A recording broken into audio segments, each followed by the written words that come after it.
So we'll begin with question 11 now. It says, given that three different complex numbers z1, z2, z3 which satisfy the relation 5z3 is equal to 8z1 minus 3z2, what we have to find is the argument of the complex number z1 minus z2 by z3 minus z1. तो यहाँ पे हमें देखना होगा कि argument of z1 minus z2 upon z3 minus z1 की बात हो रही है। तो गिवन रिलेशन से ये कैसे आ सकता है? तो कोई मुझे कुछ दिख नहीं रहा, एक इक्वेशन है और मुझे z1 z2 z3 z1 ये पैटर्न बनाना है कहीं पे। तो कहीं ना कहीं कुछ ट्रिक्स लग रही होगी क्योंकि क्वेश्चन सिंपल दिख रहा है बस, वैसे है नहीं। तो देखते हैं, एक इंटरेस्टिंग सा रिजल्ट देखते हैं हम। यहाँ पे हमें 5 दिख रहा है, 3 दिख रहा है और 8 दिख रहा है। क्या रिलेशन हो सकता है इन तीनों में? हमें पता है 5 + 3 = 8 होता है। Exactly. तो कहीं ना कहीं इस चीज़ का यूज़ होना चाहिए इस क्वेश्चन में। तो ठीक है, मैं लिखता हूँ इसे। 8 टाइम्स z1 को लिख सकता हूँ मैं 3 times z2 plus 5 times z3। अगर मैं 8 को नीचे ले जाऊँ एक बार, 3 times z2 plus 5 times z3 upon 8, और अब मैं 8 को लिख दूँ अगर z1 = 3 times z2 plus 5 times z3, 8 को मैं अगर लिख दूँ 3 + 5 यहाँ पे, राइट। तो क्या कुछ दिख रहा है? हिंट यहाँ पे पता चल रहा है मुझे, ये सिमिलर है, काफ़ी बिल्कुल ही सिमिलर है section formula. Exactly. Section formula क्या कहता है? सेक्शन फार्मूला जैसे बताया था कि कोई कॉम्प्लेक्स नंबर अगर किसी 2 कॉम्प्लेक्स नंबर्स को m/n में डिवाइड करता है तो उस कॉम्प्लेक्स नंबर को मैं लिख सकता हूँ लाइक कोई z2 एक कोई कॉम्प्लेक्स नंबर है जो m/n में डिवाइड करता है किसे? z1 और z3 को। राइट। इस तरह से है z2। तो जो z2 के कोऑर्डिनेट्स है, z2 को मैं कैसे लिख सकता हूँ? z2 को मैं लिख सकता हूँ m times z1 plus n times z3 upon m plus n। तो सिंपली अगर मैं रिलेट करूँ इस गिवन एक्सप्रेशन को z1 के इस रिजल्ट से, तो मुझे पता चलेगा कि z2 और z3 दो गिवन कॉम्प्लेक्स नंबर्स है जो कि, और यहाँ पे z1 बीच में कहीं है जो इसे 3:5 में काट रहा है। ओके, सो इस छोटे से रियलाइजेशन से ये प्रॉब्लम काफ़ी डिफरेंट हो चुकी है अब, बिकॉज इनिशियली ज़्यादातर लोग इस प्रॉब्लम को इस तरह से अप्रोच नहीं करेंगे क्योंकि ये एक रिलेशन है, एंड व्हेनेवर ऐसा कोई रिलेशन होता है सो वी थिंक ऑफन कि ये ज्योमेट्रिकली कुछ ना कुछ इसमें करना होगा, but very few people and very rarely हम ये सोचते हैं कि ये कभी कभी हम सेक्शन बीट कर सकते हैं। यूजुअली हम ज्योमेट्रिकल शेप्स के बारे में सोचते हैं। जी हाँ, तो हमें एक्चुअली प्रैक्टिस करनी होगी पहले तो क्वेश्चंस की, काफ़ी ज़्यादा प्रैक्टिस से पता चल जाता है, हमें पैटर्न दिखने लग जाता है कॉम्प्लेक्स नंबर में। क्योंकि मेरे को z1 माइनस z2 और z3 माइनस z1 ये दिख रहा है क्वेश्चन में, तो कहीं ना कहीं कोलिनियर हो सकता है क्वेश्चन, आंसर हमारा सिंपल हो सकता है। तो यहाँ पे हमें पता चल गया कि z2, z1 और z3 कोलिनियर है। तो इससे क्या रिजल्ट निकला? मुझे क्वेश्चन में इंटरेस्टेड हूँ मैं argument of z1 minus z2 में और argument of z3 minus z1 में। मुझे पता है argument of z1 minus z2 का मतलब होता है z2 माइनस z1, ये वाला जो एंगल बन रहा है एक्सिस के साथ, पॉजिटिव एक्स एक्सिस के साथ, जो कि एंगल है यहाँ पे थीटा। ये actually z1 minus z2 z1 minus, या हाँ sorry z1 minus z2, right. सो ये उल्टा हो जाएगा, उल्टा हो जाएगा, कोई वाली बात नहीं। हाँ, तो z1 माइनस z2 थीटा, ये z1 एंगल इस तरह से, यहाँ से ये मेरा इनिशियल पॉइंट और यहाँ, तो ये थीटा बन रहा है। इसी तरह से argument of z3 minus z1 क्या है? z3 फाइनल पॉइंट z3 और इनिशियल पॉइंट मेरा z1। तो ये भी एंगल थीटा ही बना रहा है। हाँ। तो ये दोनों की वैल्यू इक्वल ही है, argument of z1 minus z2। उनका रेशियो। तो एक्चुअली मुझे एक एक्सप्रेशन में चाहिए आर्ग्यूमेंट ऑफ, मैं LHS में शिफ्ट कर रहा हूँ इसे, दूसरी टर्म को, आर्ग्यूमेंट ऑफ एग्जैक्टली। एक और कॉमन गलती जो करते हैं काफ़ी लोग ऑब्जेक्टिव प्रॉब्लम्स में, जब जल्दी में होते हैं, इस पॉइंट के बाद, इस स्टेप के बाद काफ़ी लोग रेशियो को सिंपली 1 लिख के आ जाएंगे क्योंकि वो सोचेंगे कि एंगल तो सेम है। जी यहाँ से चूँकि, लेकिन रेशियो नहीं होता है, जैसे लॉगरिथमिक प्रॉपर्टीज़ की तरह आता है ये। जब मैं माइनस करता हूँ तो डिवाइड होता है, जैसे लॉग में होता है। राइट। तो यहाँ पे आर्ग्यूमेंट अब z1 minus z2 upon Z3 minus Z1 is equal to 0, because मेरे को पता है argument of Z1 minus argument of Z2 बराबर होता है argument of Z1 bye Z2 के, जो मैं प्रॉपर्टीज़ में पढ़ा चुका हूँ. तो सिंपली मेरा आंसर आ गया 0, जो कि बहुत आसान था अगर एक बार हमने देख लिया कि Z2, Z1 और Z3 कोलिनियर है. Exactly. So that was question number 11. So here we saw that whenever you can express Z1 or Z2 and Z3 or actually any number of complex numbers by a simple linear relation, that always means that they are collinear, and that means that argument of pairwise consecutive points, या actually consecutive होना भी ज़रूरी नहीं है, since they are collinear, किसी भी दो points के difference और किसी और दो पॉइंट्स के डिफरेंस का रेशियो, इस पूरे रेशियो का आर्ग्यूमेंट हमेशा ही 0 होगा, क्योंकि दोनों के आर्ग्यूमेंट सेम है. तो अगर उनको सब्ट्रैक्ट करेंगे तो हमें 0 मिलेगा. जी, यहाँ पर निकालने से पहले हमें एक बार सॉल्व करना होगा, कंफर्म करना होगा कि हम जो सोच रहे हैं वो सही है. तो पहले हमें एक बार ज्योमेट्रिकली बना लेना होगा कि Z2 एक्चुअली कौन किसको डिवाइड कर रहा है. ये भी दिक्कत आ सकती है क्वेश्चन में कि कई लोग कि समझ नहीं पाए, कई लोग बोलते हैं कि Z2 डिवाइड कर रहा है Z1 और Z3 को. तो ये कैसे पता चल रहा है? जो चीज़ यहाँ लिखी है, जो सेक्शन फॉर्मूला बनाया हमने, तो हमें यहाँ Z2 और Z3 आया, तो Z2 और Z3 को मिलाने वाली लाइन को Z1 डिवाइड कर रहा है. तो इसका मतलब ये है, यानी Z2 और Z3 एंड पॉइंट्स होंगे और Z1 बीच में कहीं लाई करेगा. तो कई बार लोग ये कन्फ्यूज हो जाते हैं कि Z कौन किसको काट रहा है. उन्हें ये समझ में आ जाता है कि कोलिनियर तो है, लेकिन समझ में नहीं आता है कि कौन बीच में है, कौन किसको काट रहा है. मैंने ये बात सोची नहीं थी पहले, पर अगर ये पॉइंट बीच में नहीं होता तो आर्ग्यूमेंट्स ऐड भी कर सकते हैं, क्योंकि वो अपोजिट हो जाएंगे. जी हाँ, बिल्कुल. केस में आंसर 0 नहीं होगा. This can be a common mistake. या बिल्कुल हो सकता है. So that was question 11.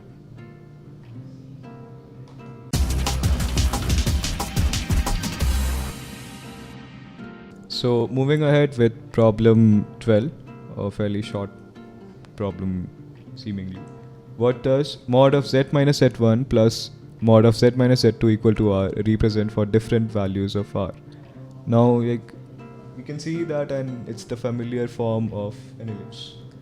या हमें दिख तो रहा है कि इलिप्स जैसा कुछ बन रहा है, लेकिन एक्चुअली ये इलिप्स के अलावा और भी कुछ रिप्रेजेंट कर सकता है. वो हमें चेक करना पड़ेगा डिफरेंट आर के लिए. एक्चुअली चलो सॉल्व करने की कोशिश करते हैं. तो लेट्स सी दैट जेड कोई एक वेरिएबल नंबर है, वेरिएबल कॉम्प्लेक्स नंबर है मेरे पास. तो z माइनस Z1 रिप्रेजेंट कर रहा है Z1 से डिस्टेंस को. ये चीज़ है मॉड z माइनस Z1. इसी तरह से z माइनस Z2 है ये distance, mod z minus Z2. और अब देखिए, हमें सिंपल एलिप्स की प्रॉपर्टी पता है कि अगर कोई वेरिएबल, कोई दो पॉइंट हो A, दूसरा पॉइंट हो B और कोई वेरिएबल पॉइंट हो P, तो हम बोलते हैं अगर PA प्लस PB कांस्टेंट है तो P का लोकस जो होता है वो होता है इलिप्स. लेकिन इसमें भी हमें एक बात का ध्यान रखना पड़ता है कि जो डिस्टेंस है, एक्चुअली अभी देखते हैं हम कैसे, अगर PA प्लस PB जो कांस्टेंट आ रहा है, जो चीज़ है वो कांस्टेंट, अगर वो कांस्टेंट ग्रेटर देन AB है तो ही ये करेक्ट है. ये एजम्पशन हमारी, ये हमें ध्यान रखना होगा. कोऑर्डिनेट ज्योमेट्री में हम स्टडी करेंगे इस बारे में कि अगर वो कांस्टेंट AB से बड़ा है तो ही वो एलिप्स दिखाएगा. तो यहाँ पर सेम चीज़ कि अगर mod z minus Z1 plus mod z minus Z2 की वैल्यू, जो कि ये क्या है PA, मैं इसको पॉइंट को नाम दे देता हूँ P, इसको A, इसको B.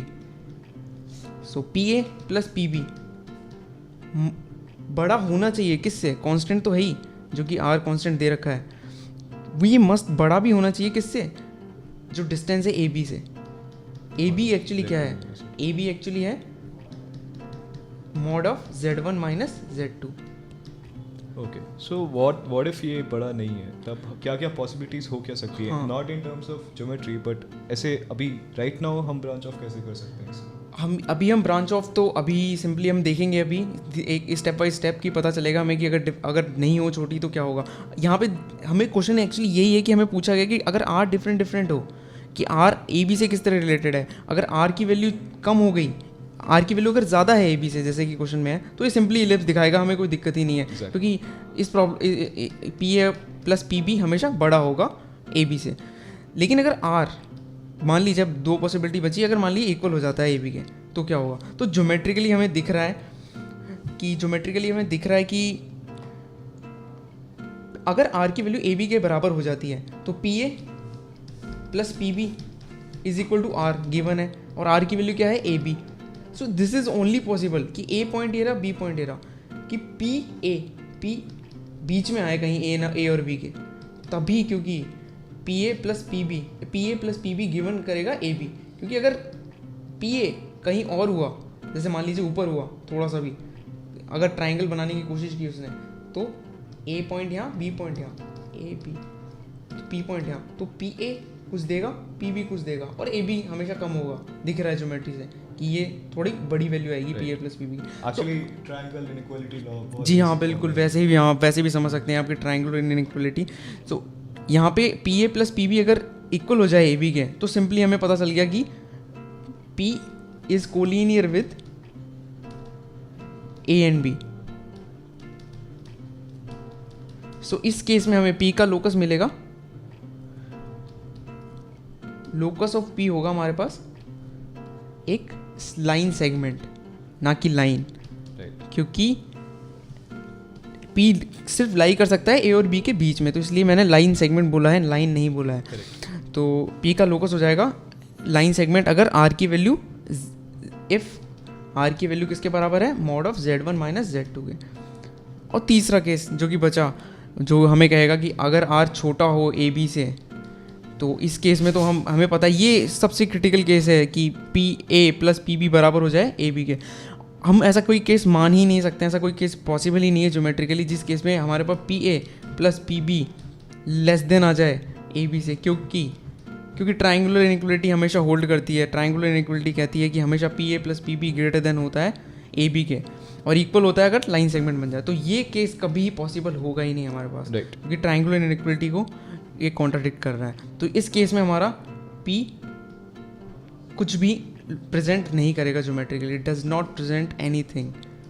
एग्जैक्टली. सम कुछ लोग, काफ़ी लोग ये सोच सकते हैं कि सिंस हम कॉम्प्लेक्स नंबर से डील करें तो कुछ नई प्रॉपर्टीज़ आ जाएंगी, काफ़ी नई प्रॉपर्टीज़ आ जाती हैं, बट स्टिल ये तब भी होल्ड नहीं करता है, बिकॉज ये एक्चुअली पॉजिटिव रियल नंबर्स, क्योंकि किसी भी कॉम्प्लेक्स नंबर का मॉड फिर भी एक पॉजिटिव रियल नंबर होता है. सो ऑब्वियसली ये कोई, हम कितना भी नया सिस्टम इंट्रोड्यूस कर लें, कोई भी मॉड कभी ये प्रॉपर्टीज सेटिस्फाई नहीं कर सकते. ठीक है, बिल्कुल सही कह रहे हैं आप. तो यहाँ पे हमें पता चल गया कि आर की डिफरेंट वैल्यूज़ के लिए हमें डिफरेंट आंसर मिल रहे हैं. तो एक बार अगर हम समराइज़ करने की कोशिश करें इसको, तो हमें पता चलेगा कि आर की वैल्यू अगर ए बी से बड़ी है, जो डिस्टेंस ए बी हमें पता है ए बी, अगर आर की वैल्यू ए बी से बड़ी है तो हमारे पास सिंपल एलिप्स वाला केस जो कि देखते ही हमें पता चलता है वो आता है. अगर आर की वैल्यू बराबर है ए बी के, तो हमें स्ट्रेट लाइन मिलता है, स्ट्रेट लाइन नहीं, लाइन सेगमेंट मिलता है.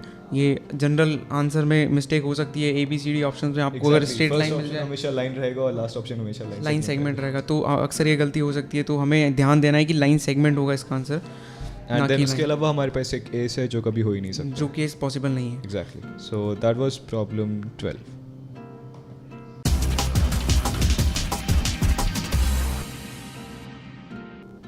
So up next is problem 13, which goes something like this.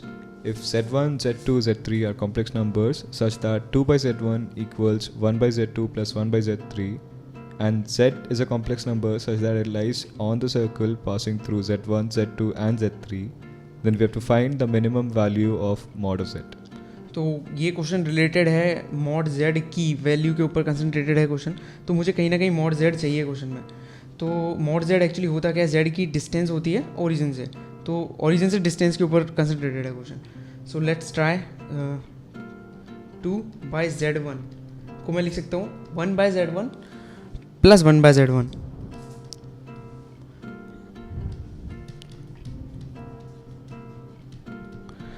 और इसकी वैल्यू किसके बराबर गिवन है, 1 बाय Z2 के प्लस 1 बाय Z3 के. तो ठीक है, मैंने एक्सप्रेशन ऐसा लिख दिया. अब मैं रिलेट करने की कोशिश करता हूँ, चलो Z2 और Z3 को Z1 के साथ. तो एक टर्म मैं Z1 की यहीं रहने देता हूँ LHS में, दूसरी टर्म को RHS में मूव करवा देता हूँ. सो 1 बाय Z1, Z2 की एक टर्म LHS में ट्रांसफ़र करता हूँ. Z2 is equals to 1 by Z3 minus 1 by Z1. So यहाँ पे मेरे पास एक्सप्रेशन बन रहा है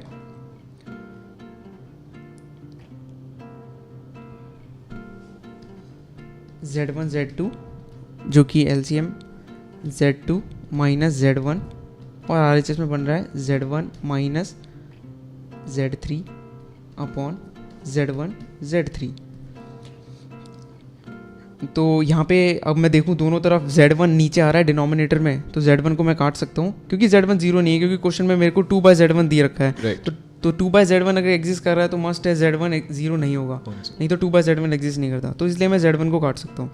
तो अब मैं Z1/Z3 को नीचे लाने की कोशिश करता हूँ LHS में, Z2 minus Z1 bye Z1 minus Z3 और RHS में मैं पास आ गया Z2/Z3। अब यहाँ पे मुझे दो टर्म्स दिख रही है न्यूमरेटर में, माइनस में और डिनोमिनेटर में भी, तो कहीं ना कहीं आर्ग्यूमेंट से रिलेटेड है क्वेश्चन। आर्ग्यूमेंट और आर्ग्यूमेंट से किस तरह रिलेटेड होता है, आर्ग्यूमेंट में जितने भी फॉर्मूले देखे हैं हमने उनमें हमारे पास जो माइनस में टर्म्स होती है वो नीचे सेम होती है। तो यहाँ पे ऊपर Z1 है, नीचे Z3 टर्म है, तो मैं ऊपर नीचे जो न्यूमरेटर में माइनस वाली टर्म है तो उसे सेम बनाने की कोशिश करता हूँ एक माइनस कॉमन लेके। तो मैं इसे ऐसे लिख सकता हूँ Z2 माइनस Z1, नीचे Z3 माइनस Z1 लिख रहा हूँ। जो माइनस आया है वो उसको मैं RHS में ले जाता हूँ, तो मेरे पास बन गया Z2/Z3। अभी आर्ग्यूमेंट से रिलेट कर रहा हूँ मैं चीज़ों को, तो आर्ग्यूमेंट में मुझे पता है न्यूमरेटर में 2 टर्म्स होती है और डिनोमिनेटर में 2 टर्म्स होती है। तो मेरे पास RHS में जबकि कोई Z2 के साथ कुछ लिखा हुआ नहीं है और Z3 के साथ भी कुछ लिखा हुआ नहीं, तो मैं कुछ माइनस माइनस 0 कर देता हूँ ऊपर नीचे, ताकि कुछ रिलेशन बन सके मेरा ओरिजिन के साथ, क्योंकि मुझे पता है क्वेश्चन में mod z पूछा गया है तो ओरिजिन के साथ रिलेशन निकालना है मुझे। तो ये टर्म हो गई। तो अब मैं सिंपल दोनों तरफ आर्ग्यूमेंट ले रहा हूँ, तो दोनों का आर्ग्यूमेंट भी बराबर होगा। So argument of Z2 minus Z1 by Z3 minus Z1 बराबर होगा argument of minus of Z2 minus 0 by Z3 minus 0। अब देखा जाए तो हमें आर्ग्यूमेंट की जैसे थ्योरी में बताया था मैंने, ये टर्म क्या रिप्रेजेंट कर रही है हमें, ये टर्म देखा जाए तो ये रिप्रेजेंट कर रही है Z1 अगर कोई बेस पॉइंट हो जिससे 2 ब्रांचेस निकल रही हो, जिससे कि 2 ब्रांचेस निकल रही हो Z1 से। जैसे बताता हूँ मैं डायग्राम में आपको, 2 ब्रांचेस निकल रही हो Z1 से, एक Z2 और एक Z3। तो ये जो टर्म है LHS में लिखी हुई, ये एक्चुअली एंगल बता रही है Z2 माइनस Z1, जो कि फाइनल रे है मेरी Z2 माइनस Z1, और इनिशियल रे नीचे आती है, जैसा कि मैंने थ्योरी में बताया था कि इनिशियल हमेशा नीचे और फाइनल हमेशा ऊपर। तो इनिशियल से फाइनल, तो ये मेरे को ये एंगल बता रही है। ये टर्म मैं कुछ नहीं, मैं इसको अल्फा नाम दे रहा हूँ। तो LHS में जो चीज़ लिखी हुई है वो अल्फा के बराबर है। Right. और RHS में क्या लिखा हुआ है, RHS में लिखा हुआ है, RHS में एक बार और मॉडिफाई करता हूँ RHS को थोड़ा सा और।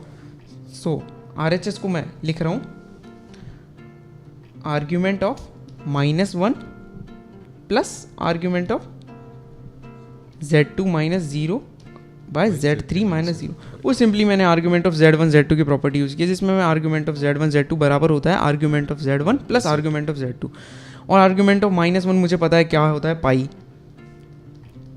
तो मेरे पास सिंपली जो दूसरी टर्म बची वो है argument of Z2 minus 0 upon Z3 minus 0।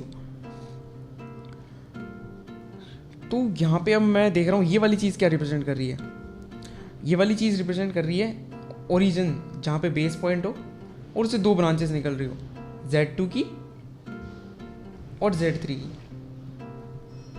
ये Z2 ये Z3, ओ ये 0 है मेरा ओरिजिन, सॉरी ये है मेरा ओरिजिन सिंपल, और ये है Z3। तो ऊपर है फाइनल रे, ये वाली फाइनल रे, और ये नीचे इनिशियल रे। सो इनिशियल से फाइनल रे, ये इसको मैं नाम दे रहा हूँ बीटा। तो इस दूसरी टर्म की वैल्यू बीटा है। तो अब मैं अगर इन दोनों डायग्राम्स को ध्यान से एक बार जोड़ने की कोशिश करूँ Z2 और Z3 को, तो मेरे पास कुछ इस तरह का डायग्राम बन रहा है, रिजल्टेंट डायग्राम, जिसमें ये मेरा Z3 था पॉइंट, ये मेरा Z2 था पॉइंट, यहाँ पे मैंने Z1, ये मैंने पहले डायग्राम से रेफर किया है। इधर दूसरे डायग्राम को भी जोड़ने की कोशिश कर रहा हूँ मैं इसी में कुछ। तो ये मेरा ओरिजिन था Z2, ये मेरा बीटा एंगल था, जो सिंपल मैंने निकाला है, मैं उसी को बस कंबाइन करके लिख रहा हूँ, कोई नई चीज़ नहीं कर रहा हूँ मैं। तो Z3, ये मैंने चारों पॉइंट्स बना दिए, alpha beta Z1 Z2 Z3 origin. अब मेरे पास रिलेशन क्या है, जो ये तो मेरा ज्योमेट्रिकली समझ में आ रहा है मुझे क्या है, और जो मैंने रिलेशन निकाला था वो था मेरे पास लेफ्ट हैंड साइड में था एल्फा, तो alpha must be equal to pi, और ये मेरे पास चीज़ बीटा है। ये वाली टर्म जो है मैं अभी इसको लिख नहीं रहा हूँ, क्योंकि मैं अभी बताता हूँ क्यों नहीं लिखा मैंने सीधा इसको Z2 minus zero upon Z3 minus zero. Actually अब मैं इसे अल्फा और बीटा, अगर मैं अल्फा एंगल को लिख रहा हूँ तो एंगल का rotation must be same sense में होना चाहिए। यहाँ बीटा देखा जाए तो बीटा एंटी क्लॉकवाइज सेंस में है और अल्फा क्लॉकवाइज सेंस में है, तो मुझे या तो दोनों एंटी क्लॉकवाइज चाहिए या मुझे दोनों क्लॉकवाइज चाहिए। तो लेट्स से कि मैं कन्वर्ट कर रहा हूँ ये जो Z2 माइनस जीरो और Z3 माइनस जीरो वाली टर्म है जो कि एंटी क्लॉकवाइज है, इसको मैं क्लॉकवाइज में कन्वर्ट कर रहा हूँ। तो मैं सिंपल एक माइनस साइन लगा सकता हूँ आगे, तो सिंपल इसको मैं ऐसे लिख सकता हूँ, alpha is equals to pi minus beta. मैंने माइनस बीटा क्यों लिखा, मैं सिंपल बीटा भी लिख सकता alpha is equal to pi, but नहीं, बीटा गलत होता क्योंकि अल्फा और बीटा अलग अलग सेंस में रोटेशन, अल्फा का सेंस क्लॉकवाइज था, बीटा का सेंस एंटी क्लॉकवाइज था। तो मुझे मस्ट है कि बीटा को कन्वर्ट करना पड़ेगा एंटी क्लॉकवाइज सेंस से क्लॉकवाइज सेंस में, तो मुझे एक माइनस साइन लगाना पड़ेगा उसके लिए कि एंटी क्लॉकवाइज से, तभी वो क्लॉकवाइज सेंस में कन्वर्ट होगा। तो यहाँ पर मेरा रिजल्ट आ रहा है alpha plus beta is equal to pi. कुछ दिख रहा है फेमिलियर सा? जी हाँ, जी हाँ। अब ये अल्फा बीटा दिख रहा है, पाई ये अपोजिट एंगल्स का सम पाई, तो ये तो साइक्लिक कोऑर्डिनेटर की प्रॉपर्टी है। सो मस्ट है, ये इससे क्या पता चला कि Z1 Z2 origin Z1 Z2 और Z3 lie on cyclic coordinator, right.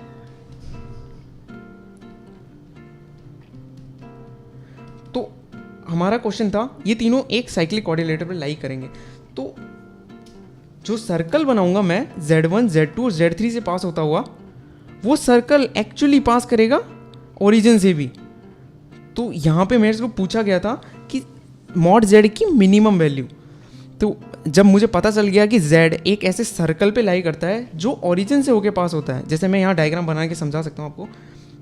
मेरा ये रिजल्ट आया था भी, ये चारों पॉइंट्स एक सर्कल पे लाई करते हैं। मैं वो सर्कल बनाने की कोशिश कर रहा हूँ रफली।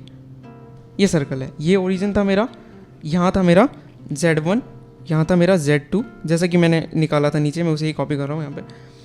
तो Z इस सर्कल पे कहीं पे भी हो सकता है। मुझे पूछा गया था मॉड Z की मिनिमम वैल्यू। अगर मॉड Z की मिनिमम वैल्यू मतलब ओरिजिन से मिनिमम डिस्टेंस, जो कि जब सिर्फ तभी हो सकती है जब Z खुद ओरिजिन बन जाए, तो उस केस में मिनिमम वैल्यू आ सकती है 0। सो मॉड Z की मिनिमम वैल्यू सिंपली 0 आएगी जब Z खुद 0 हो जाएगा, क्योंकि Z 0 से होके पास होगा उस केस में। एग्जैक्टली। सो वंस अगेन एक seemingly complicated complex number problem का बहुत सिंपल सॉल्यूशन है। So we can see here that when we are given something like a minimum value of a maximum value of something, we have seen in the past few problems that the geometrical concepts of in fact 8th or 9th grade geometrical concepts come into play. We have to figure out that either it's at a diametrically opposite point in case of a maximum argument, and here it was the point itself passed through origin, so the minimum was 0.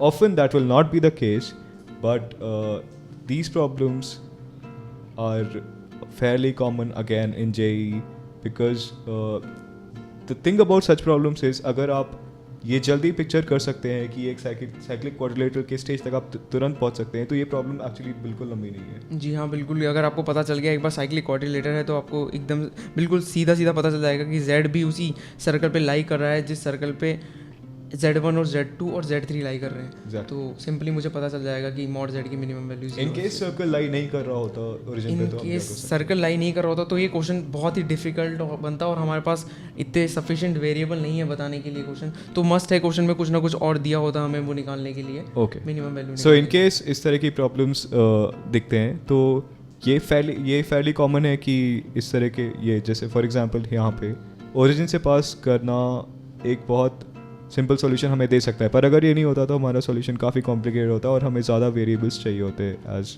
Was mentioned right now. So that's why whenever you think that a problem has too less information or too less variables, always try looking for these concepts which can make your solution simpler. So that was problem 13.